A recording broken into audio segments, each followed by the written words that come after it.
हर को जीशु आनते Marang Nike ठेन Sen नाकू। ओंडे Marang Nike को हारमा मुखिया को और धर्म गुरु को मिद संगेते जावराय नाकू।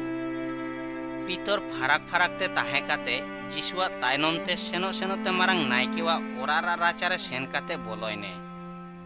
ओंडे चाकरियानी हर को तुलुज दुरुब काते उनी सेंगेल जरोगो लागोयने।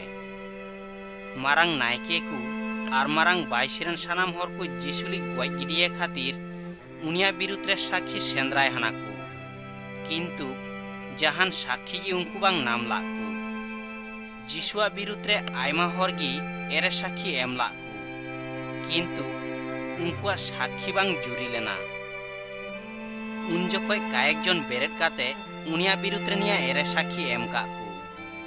आले उनिली लोरते आंजम आकादियाले ओरा तेयार निया मंदिर ओरा इन रापुद गिडिये और पे दिन रा भीतर रे नौकान मिटे मंदिर ओरा तेयारिन ओका होरा तेयार बांग काना।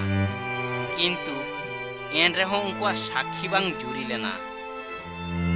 उन जखय मारांग नायके सानाम कुआ सामांग रे तेंगो काते जीशुली कुली किदे आम चेत जहान उत्तर गी बांग एमोआम। निकू हर को आमा बिरुद्रे निया को चे साक्षी एमो काना को। जीशु किन्तु उत्तर बांग एम काते थीर काते गी ताहेने। मारांग नायके आरहो उनिली कुली केदे आम चे आशीर्वाद नामी मिद हर ईश्वरेन हपन मुसिह कानाम।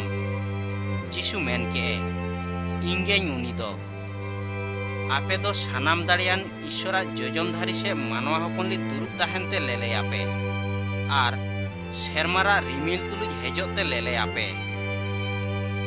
ओनाते मारांग नायके आया नायकेवा लुगी चिरा काते मेन के और साक्षीरा अबुआ चेत जरूर मेना। आपे कुमा आंजम के गियापे जे उनी ईश्वरली अपमान केदे। आपे को चेत मने रिकायदा पे उनको सानाम को जीशुली गजेरा शास्ति नाम लेक काने मेनते दोषी रिका केदेया को। उन जखय कायेकजन उनिया हरमारे थुआ देया को और उनिया मेनहा पटम काते उनली घुसी काते मेतो दिया को। आम्मा बोले नाबी कानाम प्राबक्ति कथा लर मिसे। ओना तायम चाकरियानी हर को उनिली इदी काते थापा थुपुया लागोय नाको।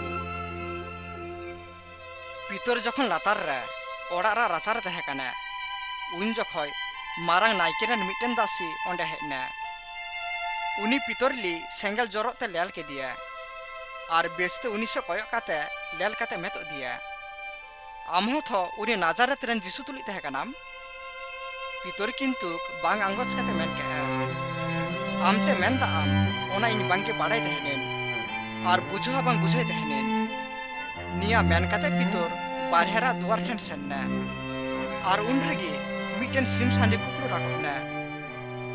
दासीटा पितरले ओंडे लेल काते अकय कोंडे तेंगो काते तहे काना को उनकुले आरो मेन के कुया नी हरटा उनकुरेन मी हर काने। पितर आरो बांग आंगोच ले अकय को सुरे तेंगो को हना को उनको हो थोड़ा गान तायम पितरले मेतो दिया को। सारीगी आम दो उनकुरेन मी हर कानाम एनते आम्मा गालिलियो कानाम। पितर उन जखय निजेले साराप जनाने और गिरिया काते मेन के आपे को अकय बाबते मेन दा पे उनिले इन बांग चिन्हुए तहेनेन और उन जखय की दसार धम सिम सांडे कुकड़ू काते राखबने।